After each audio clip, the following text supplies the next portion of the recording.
This call is now being recorded. This call is now taking notes. Second सत्र में हम लोग Khemka sir की ऊर्जा को लेते हुए ग्रहण करते हुए सभी लोगों का स्वागत कर रहे हैं। हमारे बीच में श्रीमती वर्षा श्रीवास्तव उपाध्यक्ष समवाय फाउंडेशन उपस्थित हैं, उनका स्वागत है। हमारे बीच में डॉक्टर कोमल बालवानी उपस्थित हैं, जो हमारे समवाय फाउंडेशन के प्रमोटर हैं और खुद नेचुरोपैथ हैं, उनका स्वागत है। हमारे बीच में नीतू जैन जो उपस्थित हैं, समवाय फाउंडेशन के प्रमोटर हैं और हमारी फैकल्टी भी हैं, उनका स्वागत है। और हमारे बीच में राज उपस्थित है, समवाय फाउंडेशन के प्रमोटर हैं, हमारी फैकल्टी है, उनका स्वागत है। हमारे बीच में रेखा अग्रवाल जी उपस्थित हैं, सेमेस्टर 3 की स्टूडेंट हैं, उनका स्वागत है। हमारे बीच में रेखा पाटवाल जी उपस्थित हैं, जो आज के हमारे क्लास की फैकल्टी हैं, इस सत्र की फैकल्टी, उनका स्वागत है। हमारे बीच में सुधा पाठक जी उपस्थित हैं, अभी वो पिछले सत्र में फैकल्टी रही हैं और हमारे समवाय फाउंडेशन के प्रमोटर हैं, उनका स्वागत है। हमारे बीच में यशवंती चौधरी जी उपस्थित हैं, समवाय फाउंडेशन के प्रमोटर हैं और सेमेस्टर 3 की स्टूडेंट हैं, उनका स्वागत है। तो हम लोग चर्चा कर रहे थे अभी ट्रीटाइज 7 में डायग्नोसिस चैप्टर पर।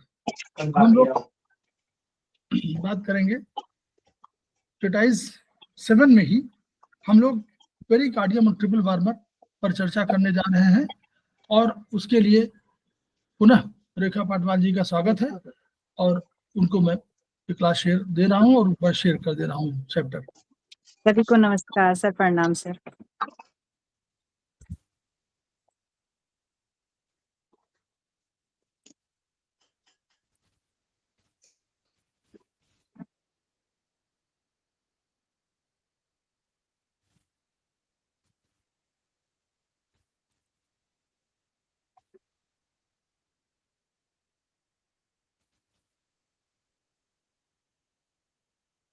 जी मैडम।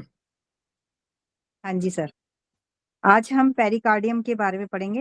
ये ट्रीटाइज 7 का 23 चैप्टर है। तो पेरिकार्डियम के बारे में थोड़ा सा हम पहले बताती हूँ मैं कि आप सबको भी वैसे पता ही होगा कि पेरिकार्डियम जो है हमारी एक यिन चैनल की मेरिडियन है और इसमें 9 पॉइंट्स होते हैं। तो पेरिकार्डियम होता क्या है एक्चुअली, ये देखना है मेरे को कि पेरिकार्डियम कौन सा ऑर्गन है। ऑर्गन नहीं है ये। जिस प्रकार से फुटबॉल के 2 भाग होते हैं, पहला रबड़ का ब्लैडर और दूसरा उसका चमड़े का खोल, उसी प्रकार हमारे शरीर में हार्ट के रूप में एक ब्लैडर होता है और उसके चारों तरफ जो कवच होता है उसको पेरिकार्डियम की तरह होता है। तो हार्ट की जो सुरक्षा जो है प्रदान करता है उसको, और मेंटल फंक्शन का जो है नियंत्रण हार्ट करता है और सर्कुलेशन फंक्शन का नियंत्रण जो है पेरिकार्डियम करता है। और इसीलिए पेरिकार्डियम को चाइनीज एक्यूप्रेशर में स्पाइन भी कहा जाता है। तो अब हम इसके फंक्शंस के बारे में पढ़ेंगे कि फंक्शन ऑफ पेरिकार्डियम क्या है। पेरिकार्डियम का हृदय से करीबी संबंध होता है। हृदय का बाहरी आवरण ही पेरिकार्डियम कहलाता है।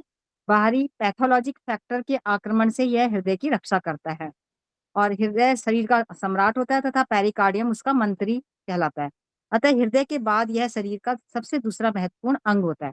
येलो एम्परर क्लासिक में बताया, येलो एम्परर क्लासिक ना हमारे चाइनीज एक्यूप्रेशर में कि शरीर में 5 इने ऑर्गन हैं और 6 यांग ऑर्गन होते हैं। पेरिकार्डियम को अलग से ऑर्गन नहीं माना गया है, पर पेरिकार्डियम की एक अपनी अलग मेरिडियन मतलब चाइनीज एक्यूप्रेशर में निकाली गई है। पेरिकार्डियम और हार्ट के फंक्शन प्राय एक समान होते हैं, लेकिन थोड़ा सा जो पेरिकार्डियम है उसके अलग से थोड़ा सा काम होते हैं। वो पूरी बॉडी को जो है किस तरह से आगे बताएंगे हम इसमें कि येलो एम्परर में पेरिकार्डियम को सेंटर ऑफ थोरैक्स कहा जाता है। इसका अर्थ हुआ कि छाती की कोई भी बीमारी हो उपचार पेरिकार्डियम पर ही किया जाएगा, उसकी मेरिडियन पे किया जाएगा। और P6 is the best point for the treatment of the problem relating to chest. और हमने देखा भी होगा P6 जो है हमारा एक डिजिटल पॉइंट भी है, जो हम मतलब हमारी छाती की जो जितनी भी प्रॉब्लम है उसके लिए उसका यूज किया जाता है। व्यक्ति के दूसरों से संबंधों पे पेरिकार्डियम का बहुत बड़ा प्रभाव पड़ता है। अतः व्यक्ति के दूसरों के साथ संबंधों के कारण अगर मानसिक गड़बड़ियों का उपचार जो है, इसका भी हम उपचार जो है पेरिकार्डियम मेरिडियन पे ही करेंगे। अगर हस्बैंड वाइफ में कोई प्रॉब्लम हो रही है या फिर भाई बहनों में कोई प्रॉब्लम हो रही है आपस में, तो हम दोनों को ही पेरिकार्डियम का P6 पॉइंट लगा करके उस मतलब उनके आपस के संबंधों को ठीक कर सकते हैं। मतलब ये देखा गया है कि तलाक तक के जो नौबत अगर आ जाती है तो उसमें भी पेरिकार्डियम का ये पॉइंट लगाने से जो है उनके विचार आपस में एक दूसरे के साथ सही हो जाते हैं।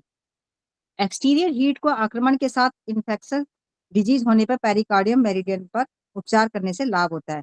अब एक्सटीरियर हीट मीन्स बाहर से जब हीट का आक्रमण होता है और इन्फेक्शन हो जाता है, उसके कारण कोई डिजीज हमारी बॉडी में आती है, तो वहां पर भी हम पेरिकार्डियम मेरिडियन पे ही उसका ट्रीटमेंट करते हैं। अब पेरिकार्डियम की जो कौन सी इसकी जो टाइप्स ऑफ डिजीज कौन कौन सी हैं, एक तो है डेफिशिएंसी टाइप की पेरिकार्डियम की डिजीज, इसमें है उदासी आ गई, अब मतलब डिप्रेशन आ गया, इंसोमेनिया आ गया, रिजिडिटी ऑफ इम्पोर्टेंस आ गया, मंद कामुकता हो गई, सेक्सुअल इंडिफरेंस हो गया, वर्टिगो मतलब चक्कर आ रहे हैं, या फिर पसीना आ रहा है, एंजाइटी घबराहट हो रही है, या डिप्रेटेड फ्रेल पल्स, रिक्त नब्ज मतलब कि हाथ लगाने पे लगेगा पल्स है ही नहीं। तो इसमें जो ट्रीटमेंट दिया जाएगा वो P6, GB25, 26, SP6, K3, K7, liver 13, UB15, S7, SP4, ये सारे के सारे हमारे टोन किए जाएंगे। और इसमें जो है ये लो ब्लड प्रेशर की स्थिति में भी ये सब होता है, तो लो ब्लड प्रेशर की स्थिति के लिए भी यही पॉइंट्स यूज कर सकते हैं। दूसरा है पेरिकार्डियम एक्सेस एनर्जी, जब एक्सेस हो जाएगा एनर्जी पेरिकार्डियम में, तो तब कौन कौन सी प्रॉब्लम्स आएंगी, ये इसकी तो यहाँ पे हम देखेंगे। जब ये मैडम बता दीजिए कि लो ब्लड प्रेशर जब भी कभी हो तो आपको यही ट्रीटमेंट देना है, हाँ, यही और ये ट्रीटमेंट आप होगा। समझ जाइए, हाँ ये हमेशा लो ब्लड प्रेशर के लिए हाँ आपको पेरिकार्डियम में जाइए और वहां पर ट्रीटमेंट दीजिए। हाँ, ये पेरिकार्डियम लो ब्लड प्रेशर के लिए भी स्थिति में भी यही सब परेशानियां आती हैं, मतलब जैसे कोई पेशेंट अगर लो ब्लड प्रेशर हो गया, उसको तो नींद आएगी या घबराहट होगी, फिर उसको देखिए पसीना भी। पहला हाँ पहला उसका तो पहला उदासी आएगी और हाँ, हमेशा पहले उदासी है। अवसाद रहेगा, डिप्रेशन हाँ, रहेगा उसको, ये जरूर फिर है। उसके बाद अनिद्रा हो जाएगी, उसको नींद हाँ, नहीं आएगी। और हाँ। बाकी ये पॉइंट्स भी हैं कि बाकी उससे क्रिटिसिटी जुड़े ऑफ हुए इम्पोर्टेंस। हाँ बाकी ये पॉइंट उसी के रिजल्ट है। देखिए हाँ उदासी होगी और साधित होगा तो नींद नहीं आएगी, ये आपका इम्पोर्टेंस वाला होगा, सेक्सुअल इंडिफरेंस अपने आप होगा, वर्टाइगो उसी कैरेक्टर है ब्रेन का, ठीक है। और बस आगे पर्सपेशन होगा, ये एंजाइटी होगी, नेचुरली एंजाइटी इन सब की वजह से होगी, और इसीलिए ये हमेशा लो ब्लड प्रेशर में आपको कुछ नहीं करना, सीधे ही चले जाना। और सेकंड है हमारा पेरिकार्डियम एक्सेस एनर्जी, जब पेरिकार्डियम में एक्सेस हो जाएगी एनर्जी, तब कौन कौन सी प्रॉब्लम्स आ सकती हैं। इसमें जो है सिम्टम्स हमारी डीप रेड टंग होगी, तो जो हमारी जीभ गहरी लाल रंग की हो जाएगी, और एजिटेशन मतलब उत्तेजना होगी, एकाएक हंसते हंसते रोने लगेगा पेशेंट, कभी हंसेगा, या अगर हंस रहा है तो रोने लग जाएगा, या रो रहा है तो हंसने लग जाएगा, एक बात पर अड़ जाने का स्वभाव बन जाएगा, मतलब जो मैं कह रहा हूँ वही सही है, ऐसी भावना आ जाएगी उसके अंदर, और धड़कन बढ़ जाएगी उसकी, हीट सेंसेशन यानी छाती में गर्मी की अनुभूति होगी, कॉमा में भी जा सकता है पेशेंट, और फ्लडिंग पल्स। अब ऊपर तो हमने देखा था जो डिप्लीटेड पल्स थी, मतलब पल्स गायब हो गई थी, यहाँ पर बाढ़ के समान बहती, मतलब बहुत तेजी से जो है यहाँ पर जो पल्स होगी वो हमारे को हाथ लगाने में पता चलेगी।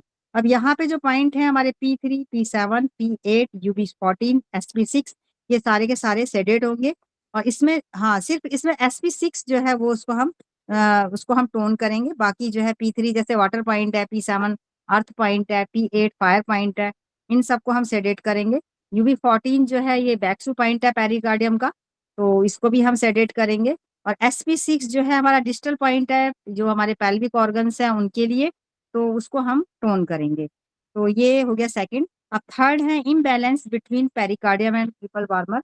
अब मतलब अगर बैलेंस नहीं होगा पेरिकार्डियम और ट्रिपल वार्मर में, अगर आपस में उनका बैलेंस नहीं है, तो उसकी वजह से कौन कौन सी प्रॉब्लम आएगी वो हम देखेंगे, उसके सिम्टम्स कौन कौन से हैं, उनका ट्रीटमेंट क्या है वो हम देखेंगे। Pericardium deficient and triple warmer excess. अब पहली सिचुएशन ये है कि पेरिकार्डियम डेफिशिएंट हो गया है और ट्रिपल वार्मर जो है वो मतलब बढ़ गया है, तो यहाँ पर जो है सिम्टम्स आएंगे, गर्दन की जो गर्दन होगी वो अकड़ जाएगी, और यहाँ पर जो ट्रीटमेंट हम देंगे P7 टोन, TW5 सेडेड, यहाँ पे जो P7 है वो अर्थ पॉइंट है, ये ऑर्गन सोर्स पॉइंट भी है, इसको हम टोन कर देंगे, और TW5 जो है हमारा, इसको हम सेडेट करेंगे। अब इसके बाद है pericardium excess and triple warmer deficiency. Second condition यहाँ पर आ रही है कि भी पेरिकार्डियम तो एक्सेस हो गया है और ट्रिपल वार्मर हमारा डेफिशिएंट हो गया, तो यहाँ पे जो है उल्टा हो गया यहाँ पर। तो यहाँ पे जो ट्रीटमेंट हो, इसमें जो प्रॉब्लम आएगी वो हार्ट में पेन होगा, तो यहाँ पे P6 को हम यहाँ पे सेडेट करेंगे। अगर हार्ट में पेन हो रहा है तो वहाँ पे P6 सेडेट होगा, क्योंकि P6 जो है हमारा डिस्टल पॉइंट है चेस्ट का और डायफ्राम का, तो इसको जो है हम इसको सेडेट करेंगे। फिर फोर्थ है ब्लॉकेज ऑफ हार्ट ऑरिफिस। तो यहाँ पर जो है हमारे हार्ट की जो हमारी शिराएं हैं उनमें जो है ब्लॉकेज अगर आ रही है तो सिम्टम्स कौन कौन से होंगे? Arterial sclerosis. आर्टेरियल स्क्लेरोसिस मतलब जो हमारी आर्टरीज की जो वो शिराएं हैं, दीवारें हैं, वो मोटी हो जाएंगी। और सेकंड है ब्रीथिंग डिफिकल्टी, श्वास लेने में परेशानी होगी। तो यहाँ पे ट्रीटमेंट होगा P4, P7, P9, S6, H7, LU9 sedate. ये सारे के सारे हमारे सेडेट होंगे। यहाँ पे P4 जी क्लेफ्ट पॉइंट है, तो जो एक्सेस हीट को निकालेगा। P7 जो है ये वुड पॉइंट है पेरिकार्डियम का, और P9 जो है हमारा ये जिंगवेल पॉइंट है इसका, और H6 जो है ये जी क्लेफ्ट पॉइंट है जो बैलेंस करेगा बॉडी फ्लूइड्स को। H7 जो है ये अर्थ पॉइंट है, ये ब्लड को बढ़ाएगा। H7 जो है ब्लड बढ़ाने के लिए यूज होता है। और LU9 जो है ये अर्थ पॉइंट है, ऑर्गन सोर्स पॉइंट भी है, कनेक्टिव पॉइंट भी है LU7 के साथ। तो ये जो है जो हमारा पेरिकार्डियम हार्ट का जो लिम्फ होते हैं उनको जो है उनको उनका ट्रीटमेंट करने के लिए बहुत अच्छा पॉइंट है LU9। स्पेसिफिक पॉइंट है ये हमारा ट्रीटमेंट के लिए। तो जो ब्लड वेसल्स हैं उनके ट्रीटमेंट के लिए LU9 भी बहुत बढ़िया पॉइंट है। इन सबको हम सेडेट करेंगे। तो ये हो गया हमारा। उसके बाद some important formula relating to pericardium meridian. अब इसमें जो है पेरिकार्डियम मेरिडियन में कौन कौन से हम प्रॉब्लम्स को जो है दूर कर सकते हैं इस मेरिडियन के थ्रू, ये हम देखेंगे यहाँ पर। जैसे ब्लडी फेसिस है, मतलब मल में रक्त अगर आ रहा है तो P3, P7, TW4 इसको यूज करेंगे। यहाँ पर हम अभी मटर दाना लगाएंगे या फिर मेथी दाना लगाएंगे। इसमें मैडम केवल कुछ कुछ पॉइंट्स पर आप अगर चाहें तो कुछ जो 2, 4, 5 हाँ बीमारियां हैं उनके बारे में बता दें। हाँ तो मैं बता दूँ। शेष सबको मत बताइए, शेष तो पढ़ना पड़ेगा। ठीक क्योंकि है हम सर। लोग इस वाले चैप्टर को क्यों ले रहे हैं, हम लोग बताना चाह रहे हैं कि what is the function of pericardium and what is the function of triple warmer. ये हम लोग जान लें, क्योंकि अगर इनको जान जाएंगे तो हम लोग आगे के ट्रीटमेंट में जब भी हमको होगा तो उस ऑर्गन के बारे में अधिक जानकारी करेंगे। ये मूल उद्देश्य है। तो ये सेडेट होगा या टोन होगा? ये सारे इसमें मेथी दाना लगेंगे, इनमें मेथी दाना लगाएंगे, या फिर ओरिजिनल में अगर आप लगाओगे तो इसमें मटर दाना लगा सकते हो। ये सारे पॉइंट्स, क्योंकि काफी सारे पॉइंट्स हैं ये, तो इनका सेडेट और टोन के बारे में इसमें नहीं लिखा गया है। कहीं लिखा ठीक हुआ है। नहीं। दूसरा हमेशा ध्यान रखिए, बार बार कह रहे हैं कि आपको एनर्जी सिस्टम को जानना धीरे धीरे जरूरी है। एनर्जी सिस्टम माने हमने बताया था कि वो जो है इन्फ्लुएंस निकालना, वो आप शुरू कर दीजिए। अभी शुरू करेंगे तो 6 महीने में एक्सपर्ट होंगे। और दूसरा एक चीज और मैं आप सबको बता रही हूँ कि जो भी पॉइंट्स हम ये बताते हैं इसको आप ट्रेटाइज 1 में जो है इसका डिटेल में लिखा गया है। अगर उसको थोड़ा सा आप पढ़ेंगे तो आपको पता चल जाएगा कि ये पॉइंट्स क्यों यूज किए जा रहे हैं। तो जैसे मल में रक्त आना है P3, P7, TW4 है। तो और उसके बाद है against depletion of body fluids and intense thirst. प्यास के साथ शारीरिक द्रव्यों की कमी जो है अगर हो रही है तो वहां पे P3 LU11 है। अब यहाँ पे P3 जो है तुम्हारा जो P3 है वो वाटर पॉइंट है इसलिए यूज हो रहा है, और LU11 जो है यहाँ पे जिंगवेल पॉइंट है इसलिए यूज हो रहा है।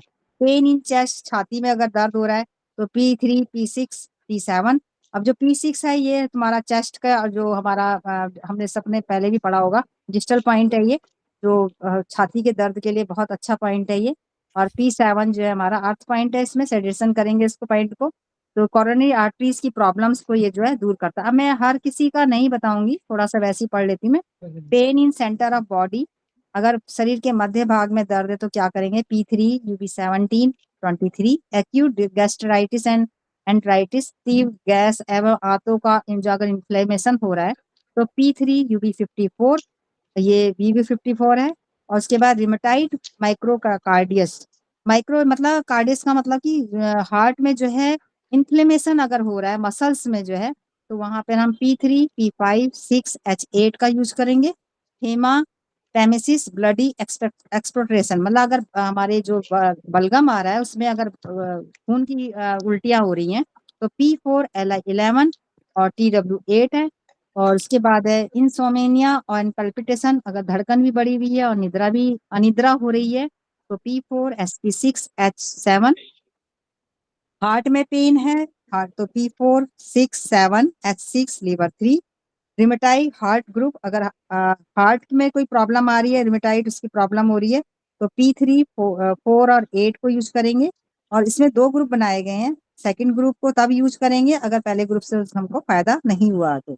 क्योंकि यहाँ पर 2 ग्रुप दिए गए हैं, तो दोनों का एक साथ यूज नहीं करना है। पहले एक ग्रुप को करके देखेंगे, तब अगर फायदा नहीं हुआ तब सेकंड का करेंगे। अगर मलेरिया की प्रॉब्लम है और बुखार आया है, तो यहाँ पे P5 और UB11 है। तो उसके बाद है सडन इंसेनिटी, एकाएक अगर कोई पागल हो जाता है, तो P5 Li4 Si3।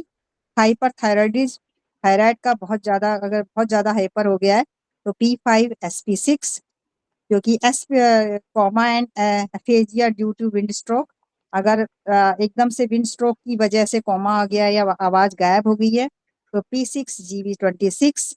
GB26 सबको पता है स्टिमुलेटिंग पॉइंट है। यहाँ पर जब भी कोई बेहोश होता है तो हम GB26 को भी प्रेशर दे करके उसका यूज कर सकते हैं। ये सबको वैसे भी थोड़ा बहुत पता होना चाहिए। नाक के नीचे होता है ये, अंदर की तरफ। हाँ तो इसको अगर हम वैसे भी, अगर किसी का मिर्गी का दौरा आ गया या कुछ हो गया है, या कोई अचानक कोई बेहोश हो गया, तो GB26 को हम बहुत अच्छे से यूज कर सकते हैं। मतलब ये थोड़ा याद करने वाला पॉइंट है। एंजाइना पेक्टोरियस, अगर हार्ट में स्टूल मतलब चुभने वाला दर्द हो रहा है, तो P65 UB15 17 ST36। तो ST36 को सबको पता है, होम्योस्टैटिक पॉइंट है ये। और उसके बाद जो है एब्डोमिनल पेन एंड वॉमिटिंग, पेट में दर्द हो रही है और उसमें वॉमिटिंग भी हो रही है, P6 लीवर 2 13 एंड 14। तो यहाँ पर जो है pain and fullness in chest and hypochondrium, छाती में कोख में अगर दर्द हो रहा है और भरा भरा सा लग रहा है, P6 लीवर 2 13 एंड 14। तो यहाँ पे लीवर 2 जो है हमारा इसमें नहीं, लीवर 13 फ्रंट सुपाइंट है स्प्लिन का, और लीवर 14 जो है फ्रंट सुपाइंट है लीवर और लीवर मेरिडियन का। तो इसको हम यूज करेंगे। आगे है, अगर हिचकियां आ रही हैं, तो P6 and CV22 disorder of heart and chest, अगर हृदय एवं छाती में गड़बड़ी हो रही है, तो P6 SP4। ये P6 SP4 बहुत ही बढ़िया पॉइंट है। ये बहुत सारे, अगर आप अभी आगे चल के आप पढ़ोगे, तो इसका बहुत सारे यूज है इस पॉइंट के। तो डॉक्टर वॉल के हम आगे लेसन में पढ़ेंगे किताब में। और लो ब्लड प्रेशर, इसमें जो है निम्न रक्तचाप अगर हो गया है, तो ये हमने पहले भी इसके बारे में पढ़ा है। वो सारे पॉइंट्स वही है, ये सबके सब P6 GB25 26 SP4 6 K3 7 liver 2 3 and gall bladder 41। Toxic stroke, अगर किसी को किसी मतलब कोई चीज उसने अचानक गलती से गलत चीज खा ली है, उससे उसको आघात हो गया है, तो वहां पे P6 ST36 K1। और K1 भी हम लोग यूज करते हैं अगर कोई मूर्छा आ जाती है, किसी को अचानक जो है कोई बेहोश हो जाता है, तो K1 वाला पॉइंट भी हमको याद रखना चाहिए GB26 के साथ की तरह। ये हमारे पैर के तलवों में होता है, जो दोनों गद्दीदार सतह होती है हमारी, उसके बीच सेंटर में होता है ऊपर की तरफ। तो इसको भी हमें याद रखना चाहिए K1 को। Concentration and pain in abdomen P6 K6। छाती में अगर घुटन हो रही है, तो P7 P8। और अगर सांस से दुर्गंध आ रही है, P7 GB26। कॉन्स्टिपेशन हो रहा है, P7 TW5 एंड 6। और अनिद्रा हो रही है, तो हमारी P7 GB20। और यिन टांग मतलब आज्ञा चक्र के जो हमारे जहाँ हम बिंदी लगाते हैं, वहां पर जो है इसको थोड़ा प्रेशर देंगे, तो उससे भी जो है अनिद्रा की प्रॉब्लम जो है ठीक होगी। और पेशाब में रक्त आना, P7 CD4। अगर जॉन्डिस हो गया है, तो P8 SI3। ये P8 हमारा जो कि पता है फायर पॉइंट है, और SI3 जो है हमारा वुड पॉइंट है। तो ये जो है गवर्निंग वेसल्स की क्रिया को ठीक करता है। तो यहाँ पे हम इन दोनों फायर पॉइंट को इनको अगर हम सेडेट करेंगे, तभी ये काम कर लेगा जॉन्डिस की स्थिति में। और डायबिटीज है, P8 SI3 LU3। और हिस्टीरिया है, हिस्टीरिया मतलब मानसिक रोग अगर किसी को अचानक आ गया है, तो P8 GB26 LI4। LI4 भी डिजिटल पॉइंट है, सबको पता होगा कि ये जो हमारे सिर से लेकर के गले तक की जो प्रॉब्लम्स होती हैं उनको ठीक करता है। तो हिस्टीरिया में मानसिक रोग हमारा सिर में ही आता है, कारण आता है, तो उसमें LI4, ये हम डिजिटल पॉइंट को भी याद कर सकते हैं। उसके बाद टाइडल फीवर, जो बुखार दिन के बाद आता है, तो उसमें P8 LU10 K3। और इसके बाद है tense type of wind stroke, अगर एकदम से जो है विंड स्ट्रोक की वजह से जो है सारा शरीर अकड़ गया है, तो वहां पर P8 ST40 liver LI3 GB26। और swelling and pain in the root of tongue, अगर जीभ की जड़ में सूजन आ गई है और या दर्द हो रहा है, तो वहां पे हम करेंगे P9 एंड GB23। तो ये पेरिकार्डियम के कुछ महत्वपूर्ण पॉइंट्स थे जिनको हम यूज कर सकते हैं। और उसके बाद है चैप्टर 24 ट्रिपल वार्मर। ये यांग चैनल है, इसमें 23 पॉइंट्स होते हैं और ये हमारा एक प्रकार से पूरी बॉडी की गर्मी का नियंत्रक भी होता है। तो अब हम इसमें पढ़ेंगे कि किस तरह से जो है पूरी बॉडी को अलग अलग पार्ट में बांट करके 3 अलग अलग पार्टों में बांटा जाता है और उसके हिसाब से ट्रीटमेंट जो है किया जाता है। Triple warmer has no form in the body but has name and function. इसका कोई फॉर्म नहीं है और इसका जो है फंक्शन, लेकिन उसका फंक्शन हम ऐसे नहीं बताएंगे, लेकिन ये काम करता है। Triple warmer is one of the 6 Yang organs. It's in organ is pericardium. अभी हमने पेरिकार्डियम के बारे में पढ़ा था, तो ये हमारा छठा जो है यांग ऑर्गन कहलाता है और इसका इन ऑर्गन जो है पेरिकार्डियम है। It has 3 divisions, upper warmer, middle warmer, lower warmer. तो upper warmer, according to doctor Walt, triple warmer meridian is endocrine meridian, जिसको एंडोक्राइन मेरिडियन भी कहा जाता है। एंडोक्राइन मेरिडियन प्लस जो जो हमारी नलिका विहीन ग्रंथियां होती हैं, जो हमारे बॉडी से हार्मोन्स निकलते हैं, उनको सारे शरीर में जो है ये फैलाता है। According to Park Jae Woo, triple warmer is spine. Park Jae Woo ने इनको स्पाइन की संज्ञा दी है। जिस प्रकार से हमारी स्पाइन से सारे संदेश जो है हमारे माइंड में जाते हैं और माइंड से जो है वापस लौट करके आते हैं, तो इसी तरह से ट्रिपल वार्मर भी हमारे स्पाइन की तरह काम करता है। According to yellow emperor classic, जो TCM की जो है उसके हिसाब से, the triple warmer is the officer in charge of the irrigation and it controls the water passages. तो ट्रिपल वार्मर एक ऑफिसर इंचार्ज की तरह काम करता है। जैसे इरिगेशन, मतलब जिस सिंचाई के लिए हम डैम बनाते हैं तो उसमें सिंचाई के लिए नहरें निकाल देते हैं, वो आसपास के सभी क्षेत्रों में जो सिंचाई का काम करता है, सारे एरिया में वाटर की सप्लाई अच्छे से करता है। उसी प्रकार से ट्रिपल वार्मर भी हमारी बॉडी के लिए इरिगेशन का काम करता है। The triple warmer controls the movement of various types of Qi in the various stages of energy production. अब हमें पता है हमारी बॉडी में अलग अलग प्रकार की हैं, जैसे लंग्स जो है डिफेंसिव की बनाता है, स्प्लीन है न्यूट्रिटिव की बनाता है, किडनी की है या है हार्ट की है, पेरिकार्डियम की है। ये सब जो है ट्रिपल वार्मर इन सबका इनके मूवमेंट को कंट्रोल करता है।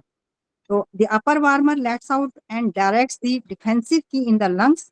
जो अपर वार्मर है वो जो है डिफेंसिव की जो लंग्स से हमारे को मिलती है उसको डायरेक्शन देता है कि चारों तो किस तरह से उसको फैलनी है, किस तरह से उसको बॉडी पार्ट्स में जो है फैलाना है। तो middle warmer lets out and directs the nutritive की टू द ऑर्गन्स।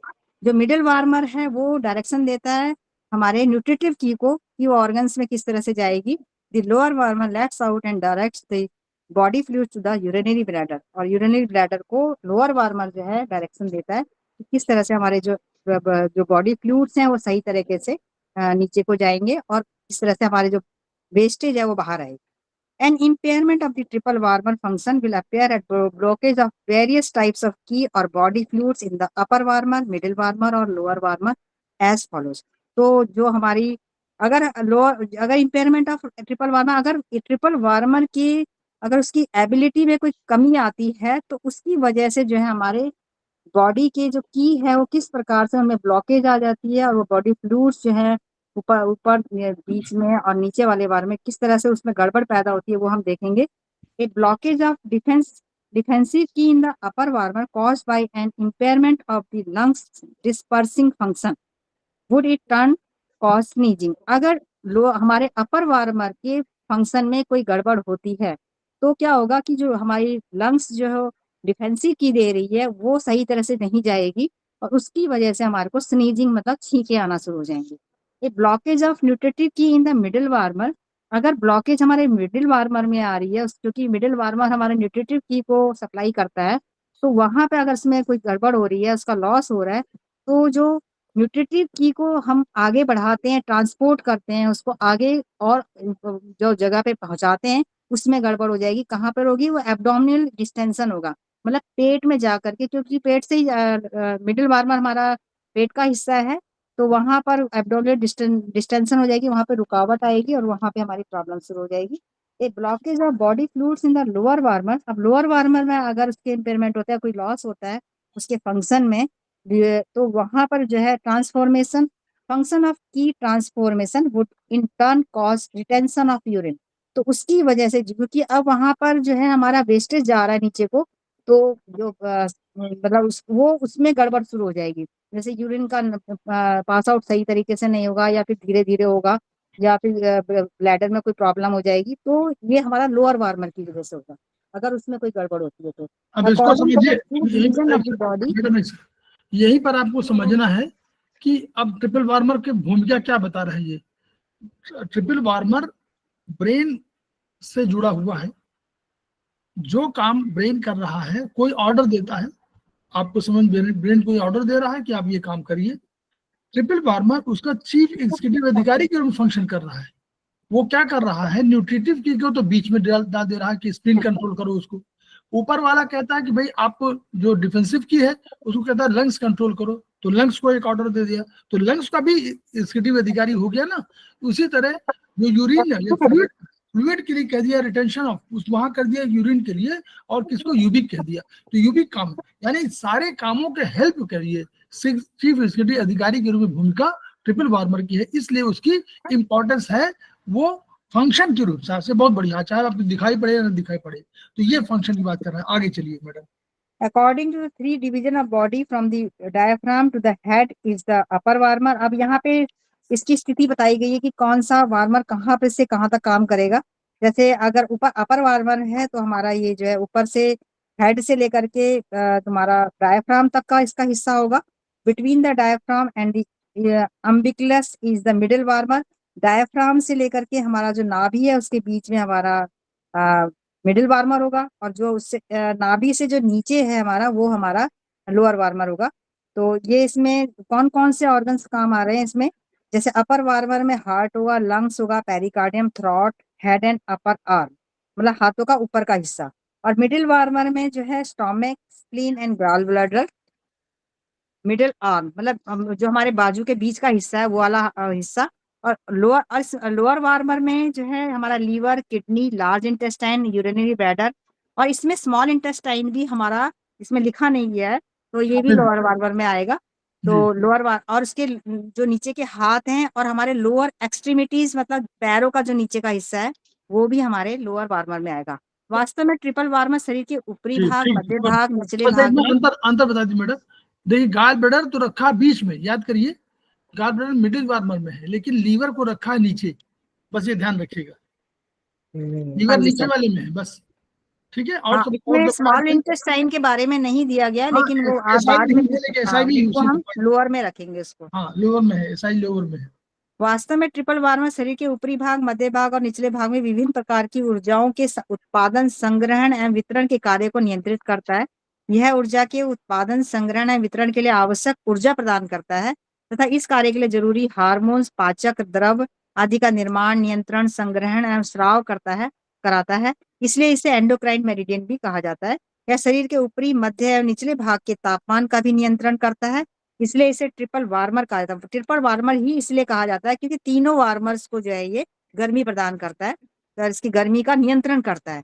शरीर के ऊपरी, मध्य एवं निम्न भाग के ऑर्गन्स कार्यों के संपादन के लिए आए ब्रेन के आदेशों का अनुपालन कराने का कार्य ट्रिपल वार्मर करता है। ये नोट करिए, शरीर के ऊपरी, मध्य, निम्न भाग के ऑर्गन्स के कार्यों के संपादन के लिए आए ब्रेन के आदेशों का अनुपालन कराने का कार्य कौन अनुपालन कराएगा?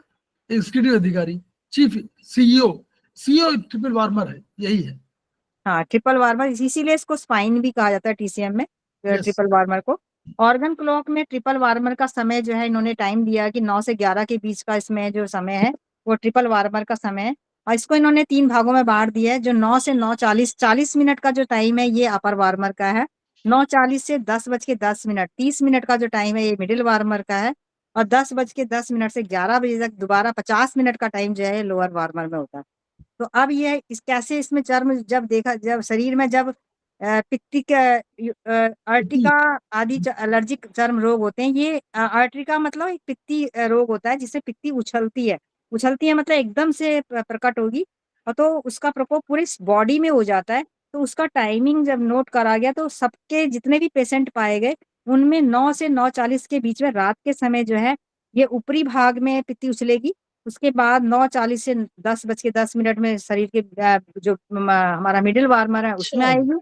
और 10 से लेकर के 11 बजे तक का जो है जो लोअर वार्मर मतलब पैरों तक का जो नीचे का हिस्सा है पूरा हमारा नाभि से लेकर के नीचे तक का हिस्सा, उसमें ये पित्ती उछलती है। तो और ये इस दौरान इतनी तेजी से उछलती है कि सब में मतलब एक प्रकार से बहुत खतरनाक खुजली पैदा होती है, और उसके बाद ये अपने आप ठीक भी हो जाती है। जैसे ही इसका टाइम खत्म होगा तो ये अपने आप ठीक भी हो जाती है। तो ये बीमारी भी ट्रिपल वार्मर की गड़बड़ी की वजह से ही आती है। तो triple warmer ensures that all the passages in the human body are open, the various types of key flows smoothly, the wastage are excreted properly। तो एलर्जी ट्रिपल के वार्मर हमको किस तरह एलर्जी से के बताता है? मैडम, एलर्जी के लिए हम लोग अभी तक कह रहे थे, एक हम लोगों ने डॉक्टर वाल के हिसाब से एडी मेरिडियन, हम लोगों ने एलर्जी के लिए सामान्य रूप से लीवर मेरिडियन, लीवर 3, और एक ट्रिपल वार्मर का भी आ गया। तो लीवर ये ट्रिपल वार्मर 4 भी आ गया, यानी इसको भी आप उपचार में लाना चाहिए। ये कह रहा है शरीर की एलर्जी का उपचार ट्रिपल वार्मर पर किया जाता है। यानी आपको 3 पॉइंट मिल गए। कुछ भी समझ में नहीं आया तो AD1 या जो भी हो, AD1B, और उसके साथ जो भी हो AD1, 2, 3, उसके बाद आपका लीवर 3 और ट्रिपल वार्मर का 4 पॉइंट। बस ये 3 पॉइंट आपको उपचार के लिए मिल गए। नोट कर लीजिए अलग से कहीं, क्योंकि तो ये सर एक बार में एक ही या तीनों एक साथ लगा सकते हैं? चाची तीनों तीनों तीनों तीनों एक साथ लगा सकते हैं? यस, तीनों एक साथ Okay. लगा सकते हैं, तीनों एक साथ लगा सकते हैं, कोई दिक्कत नहीं। ठीक, हाँ, चलो। रेखा जी अपना माइक भी ऑफ कर दीजिए। All the passages in the human body are open. The various types of key flows smoothly. The wastage are excreted properly। तो ये हमारे को इंश्योर करता है, मतलब ये हमारे को गारंटी देता है कि जो हमारे ह्यूमन बॉडी के जितने भी पैसेज हैं वो अच्छे से खुले हुए हैं और उनमें फ्लो अच्छी से हो रहा है, और जो हमारा वेस्टेज है वो जो है अच्छे से बाहर निकल रहा है। Each of the 3 warmers in charge of particular function and particular movement of key। तो जो तीनों वार्मर्स हैं इनका इंचार्ज है, जो उनके जो फंक्शन है, उनके जो मूवमेंट ऑफ की है वो किस तरह से होगी। The upper warmer is in charge of dispersing and scattering the qi to the skin and muscles of the whole body. तो जो अपर वार्मर का जो इंचार्ज है उसको, मतलब जो उसकी जो की है, की को वो चारों तरफ फैलाएगा और उसको मतलब स्किन में और मसल्स में, बॉडी के होल बॉडी के मसल्स और स्किन में जो है अपर वार्मर की जो है वो अच्छे से, अपर वार्मर जो है उसको बिखेरता है, मतलब फैलाता है, सबको सब जगह पहुंचाता है।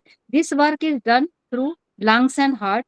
और इस काम में उनका हेल्प कौन करता है? लंग्स और हार्ट करते हैं। लंग्स हमें पता है ऑक्सीजन बनाते ब्लड में डालता है, मैडम, और हार्ट मैडम जो है ऐसा उसको मत पंपिंग कीजिएगा। करता है। लंग्स और हार्ट ये काम करेंगे, लेकिन इसका काम क्या है, ये इंचार्ज है उसका, ये देखता है। जो ब्रेन ने कहा कि ये काम कराना है, तो ये क्या करता है, कहता है लंग्स हार्ट को आप यह काम करिए, मैं देख रहा हूँ। इसका सुपरविजन का काम है, ये सुपरवाइजरी अधिकारी के रूप में है, CEO है ना ये हाँ हाँ, इंचार्ज है पूरे ये इसका। कंट्रोल करता है, मतलब उनका हाँ कंट्रोल यस, करेगा। ये काम और करिए। ऊपर में हाँ, हाँ डिफेंसिव की को और जो स्किन पे जा रही है उस पे जो है ये हार्ट और लंग्स पे कंट्रोल करता है। हाँ द सब। मिडल वार्मर जी in charge of digesting food, transforming and transporting the food Qi upward to the lungs and the heart. The work of the digestion, transformation and transportation is done by the stomach and spleen. The triple warmer controls the movement of nutritive Qi, it ensure that the nutritive Qi moves is the right direction. अब यहाँ पे middle warmer में, क्योंकि stomach और spleen की जो है nutritive की का जो है हमारे ऊपर नीचे जो जिस तरह स्प्लीन ऊपर को भेजती है, स्टोमक नीचे को भेजता है, उसका कंट्रोल जो है हमारा मिडिल वार्मर करता है कि वो अच्छे से जो है फूड का डाइजेशन करे और उसको अच्छे से कन्वर्ट करे और उसका ट्रांसपोर्ट जो है उसके हिसाब से पूरे चारों तरफ फैलाए।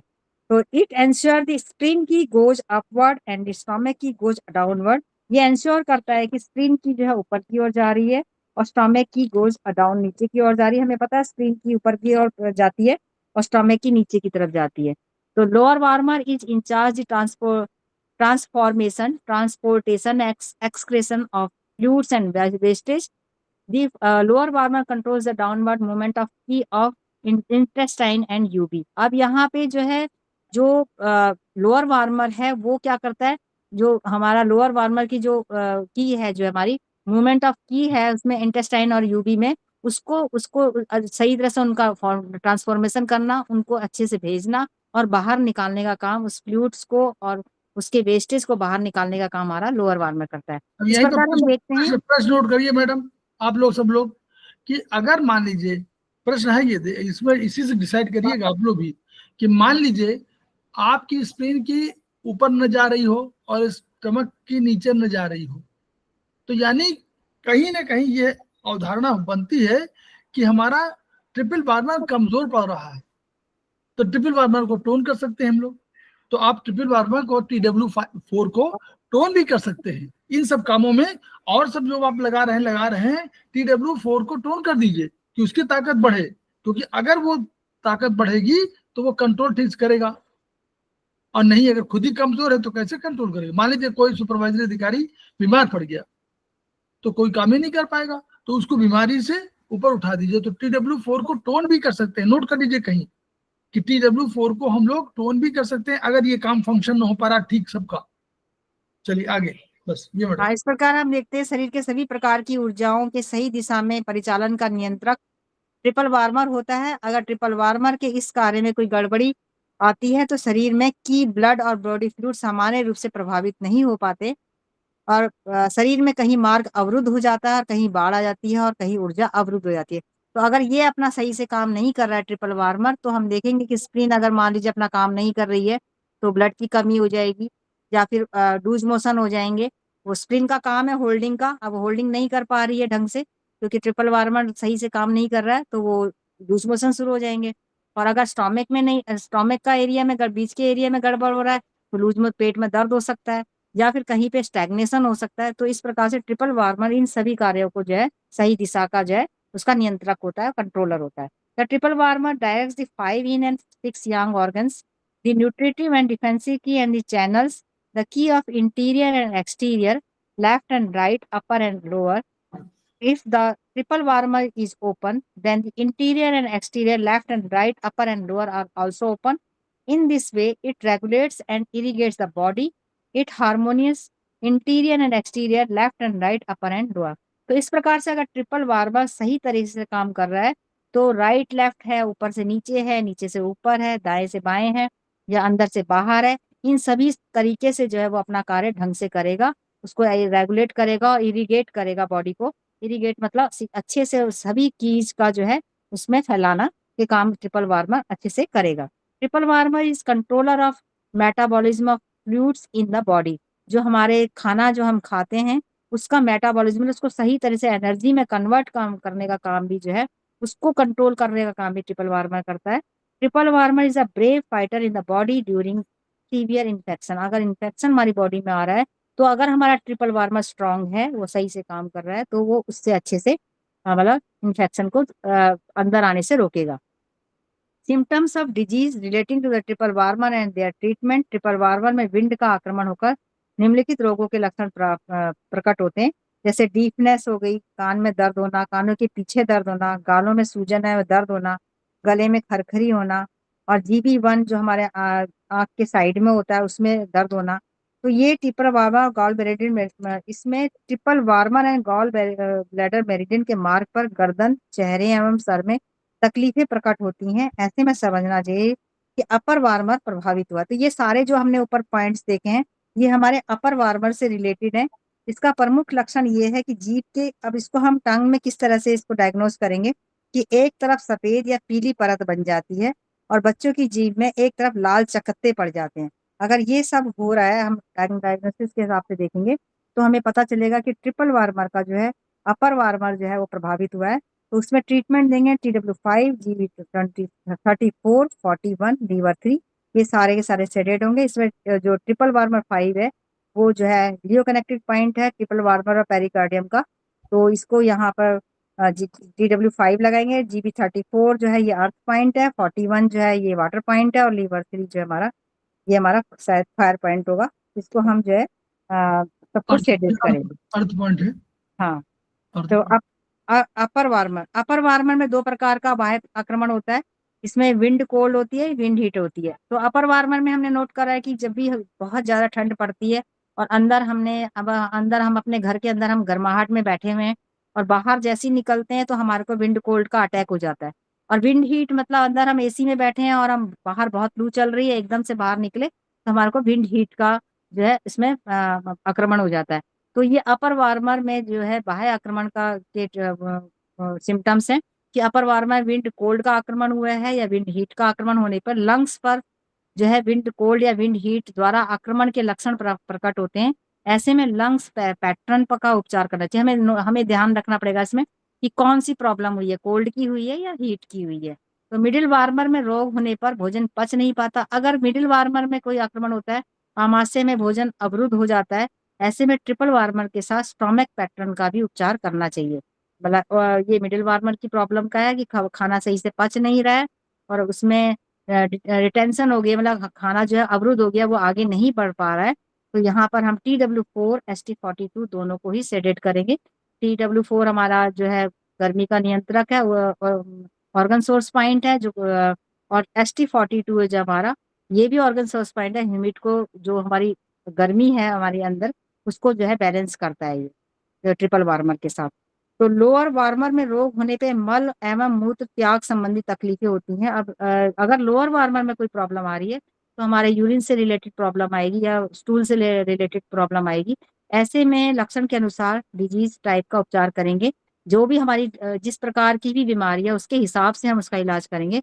अगर deficiency in urinary bladder, humid heat in urinary bladder, kidney Yang deficiency, humid heat in small intestine, lower warmer में एक्सक्रीटरी फंक्शन को सुधारने के लिए TW4, UB53 तथा UB64 का उपचार देना चाहिए।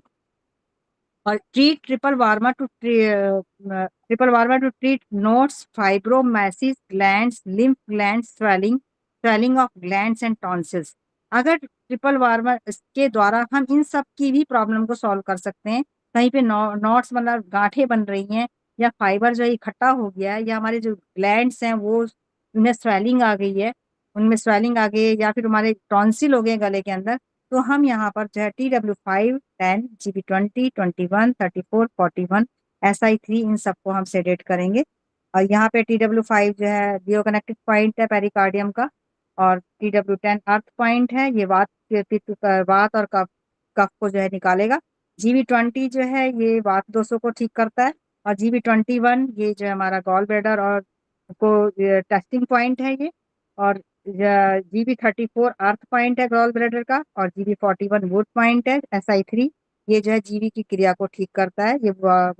ये जो है हमारा SI की और जीवी की क्रिया को, मतलब उनके जो कार्य है उनको ठीक करता है। तो इस प्रकार से जो है ये हम इन पॉइंट्स को यूज करके, तो जो हमारी बॉडी में अगर स्वेलिंग आ रही है, ग्लैंड्स का अगर में कहीं पे फाइबर जमा इकट्ठा हो गया है, लिम्फ ग्लैंड में गड़बड़ हो रही है, टॉन्सिल गड़बड़ हो रहे हैं, तो वहाँ पे हम इन पॉइंट्स को यूज कर सकते हैं। उसके बाद है some important formula relating to triple warmer meridian. अब ये बहुत सारे पॉइंट्स उन्होंने दिए हैं जिनका यूज हम ट्रिपल वार्मर मेरिडियन के थ्रू कर सकते हैं। पेन इन गले में दर्द, TW2, LU10, high blood pressure. अभी हमने पीछे जो है लो ब्लड प्रेशर का देखा था, यहाँ पे हाई ब्लड प्रेशर का यूज जो है इसमें हम करेंगे। TW3, SI6, LI11, ST36, GB34, UB54, D3, K1, K6। और बहरापन है, कान में आवाजें आना, ये बहुत एक एज के बाद ये प्रॉब्लम बहुत ज्यादा हो जाती है, एक जैसे ओल्ड एज में, तो हम यहाँ पे यूज कर सकते हैं TW3, 17, 19, 21, SI19। माइग्रेन का प्रॉब्लम है, आधा सीसी का दर्द, आधे सिर में दर्द जो होता है, TW3, 20, ये भी बहुत खतरनाक प्रॉब्लम होती है, तो GB11, 20। गले में सूजन आ गई है, TW3, 6, ST44, K3, LI10। और अंगुलियों को सिकोड़ा फैलाना पाना, unable to extend and flex fingers, TW3, SI3, LI4।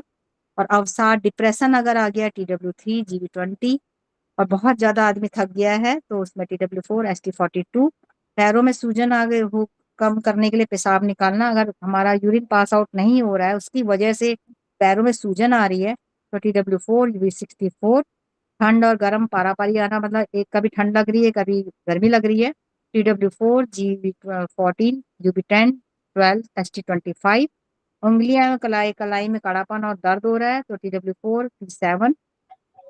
Influenza carpal tunnel syndrome भी बोलते हैं इसमें ब्लड सर्कुलेशन नहीं हो पाता जिससे उंगलियां कड़क हो जाती हैं और उनमें दर्द हो जाता है, तो यहाँ पे TW4, P7 को यूज करेंगे। इन्फ्लुएंजा अगर फ्लू का फीवर आ गया है, TW4, GB14, GB20, LI4।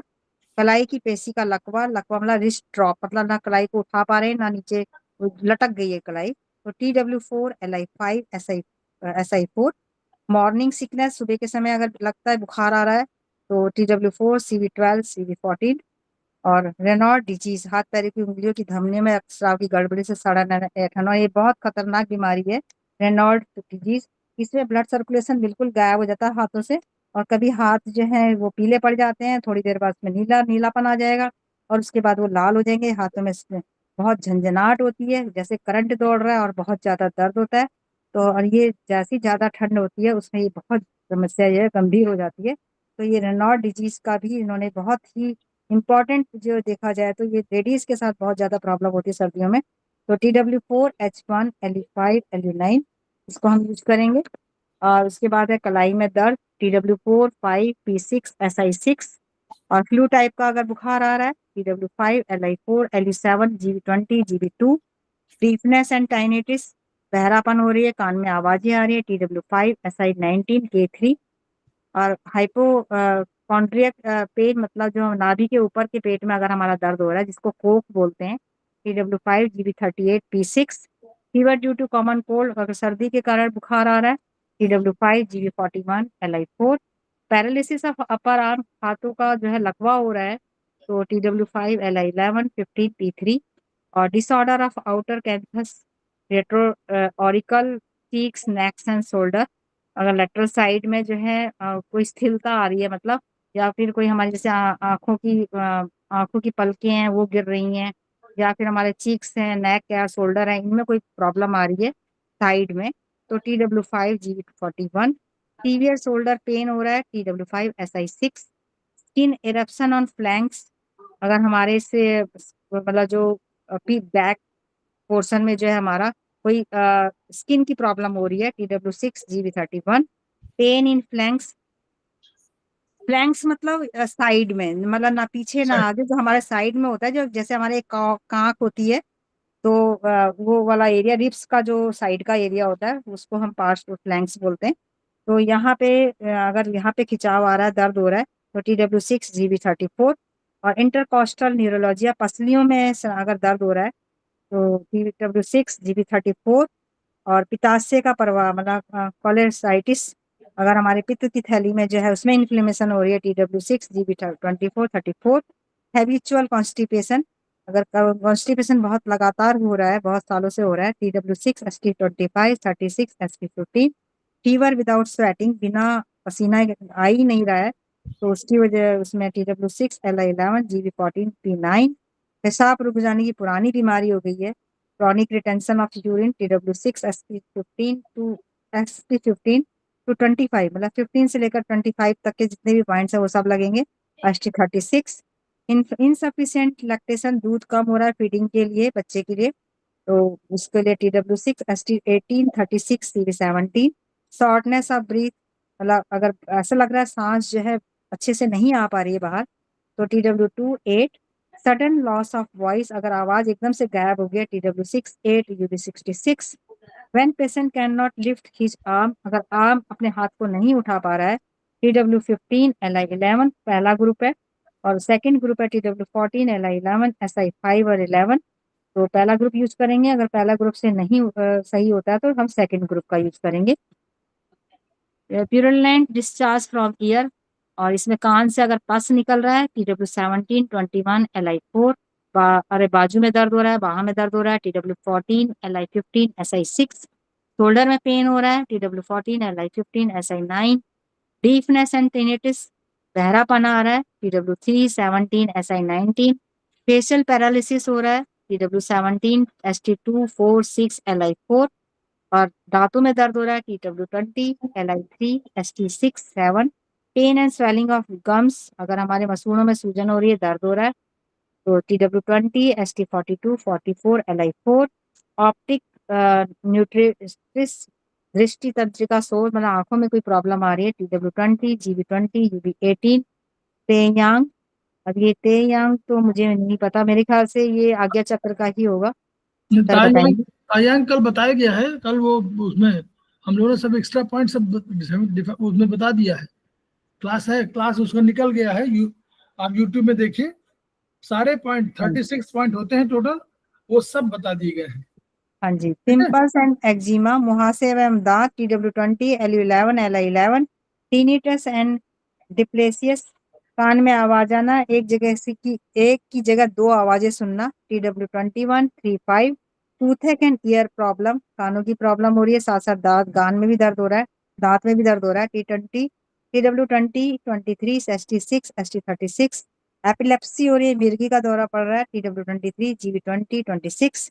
आंखों में लाली हो रही है, सूजन हो रहा है, दर्द हो रहा है, TW23, UV2, ST2। Time twisting of eyelids, पलकें फड़क रही हैं, 23, TW23, GB20, ST1। Facial paralysis हो रहा है, TW23, ST2 और 4। माइग्रेन हो रहा है, तो TW23, TW3 एंड GB20। तो इस तरह से ये हमारा ट्रिपल वार्मर का लेसन खत्म होता है। बहुत बढ़िया। Thank you. सर ये क्लींच्ड टीथ लिखा है, दांती लगना, दांती यहाँ पर बन जाती है। बंद जाती है, वही है ना? हाँ वही, घिंच जाते हैं दांत। हाँ बिल्कुल दांती बन नहीं जाते सर, हैं। दांती लगने का मतलब वो नहीं है कि खाते खाते अपनी जैसे नहीं नहीं, गाल कट दांत जाता है। भिंचना, ना ना, दांत ऐसे भिज नहीं, जाते, दांती भिंच लग जाना। भिज जाते हैं। तो हम लोग जो है, देखिए बहुत बढ़िया, रेखा जी ने हम लोग को सब पूरा बताया, बहुत और अच्छा बताया सर। पूरा Thank you, detail, Rekha ji. दो चैप्टर पूरे हो गए। और ये इनका पढ़ाने के केवल देखिए, ये हमारे कोर्स में नॉर्मली नहीं माने जाते हैं, लेकिन कोर्स में इसलिए हैं कि अगर इन ऑर्गन को जान जाएंगे तो हम लोग समझ पाएंगे कि हमारे ऑर्गन की जो मेरिडियन है वो फंक्शन कैसे करती है। फंक्शन इन्हीं के आधार पर तो है, तो उसका डिटेल एनालिसिस यहाँ पर है, फिर हम वहां पर पॉइंट्स की चर्चा करते हैं। तो उसके लिए हम लोगों ने बता दिया, उससे आपको फायदा बहुत होगा। और आप इसको दोबारा पढ़िएगा और देखिए कि ट्रिपल वार्मर को हम लोग कितना महत्वपूर्ण इसमें बताया गया है कि उसके बिना काम नहीं चल रहा है, बहुत सी चीजों का काम नहीं चल रहा है। वो सब जगह का सारा रूट देखता है, डिफेंस का काम, सारा काम तो उसी का है, और वो सबको कंट्रोल कर रहा है। तो इसलिए बहुत महत्वपूर्ण है। हम लोग खेमका सर के सपनों को जीवित रखने के लिए हम लोग खुद पढ़ना है पहले, खुद फिर थैंक यू दूसरों सर, को पढ़ना है, खुद सबको दूसरों धन्यवाद सुनने के लिए। नहीं, बात बहुत अच्छा है। ज्ञान बांटना है, और ज्ञान अच्छा है। जितना बांटेंगे उतना आपका Thank ज्ञान you। बढ़ेगा, सबका ज्ञान बढ़ेगा। तो हम लोग कभी उसमें शामिल है। जितनी बार हम सुनते हैं, हम तो सबसे अधिक सुन चुके हैं, तो इसलिए मेरा ज्ञान तो इसी, हमको इसलिए नहीं कि पढ़ते हैं, लेकिन सुनते तो है ही है कि भाई आप बता रहे हो तो उसको हम भी सुनते हैं। सारे लोग सुनते होंगे, हम 100% क्लास अटेंड करते हैं नॉर्मली, एक आध % छोड़ दीजिए, तो 99% क्लास अटेंड करते हैं, तो हमको तो अधिक ज्ञान आप ही लोगों से मिल रहा है, हमको वो नहीं। तो इसलिए खेमका सर हमेशा कहते हैं ईच वन रीच वन। उसका अर्थ यही है कि आप सबके पास सबको बताइए, और ईच वन ट्रीट वन, जो मिल जाए उसका ट्रीटमेंट कर दीजिए, और ईच वन टीच वन, उसको बताइए, उसको पढ़ाइए, सिखाइए, तभी आपको वो सपना पूरा हो जाएगा। और हम तभी जान पाएंगे कि हमको 2 साल के अंदर 22 लाख थेरेपिस्ट चाहिए, 22 लाख। तो 22 लाख थेरेपिस्ट बनने के लिए हम लोगों को सबको संघर्ष करना है, तभी हम लोग इस विधा को बहुत बढ़िया प्रचारित कर पाएंगे, और तभी उनका सपना पूरा हो पाएगा। इन्हीं शब्दों के साथ हम लोग कल के लिए फिर जो है, रेखा जी, आप कहाँ से Thank हो? you, sir. सादरा से हो क्या? जी नहीं, मैं जयपुर से। अच्छा अच्छा, ठीक है ठीक है। मैंने समझा सादरा में भी है एक रेखा जी, तो शायद वो है। ठीक है, ओके। Thank you. धन्यवाद सबको सुनने के लिए। आपको भी धन्यवाद। Thank you sir, thank you, नमस्ते सब। Thank you, madam. Thank you, sir. Thank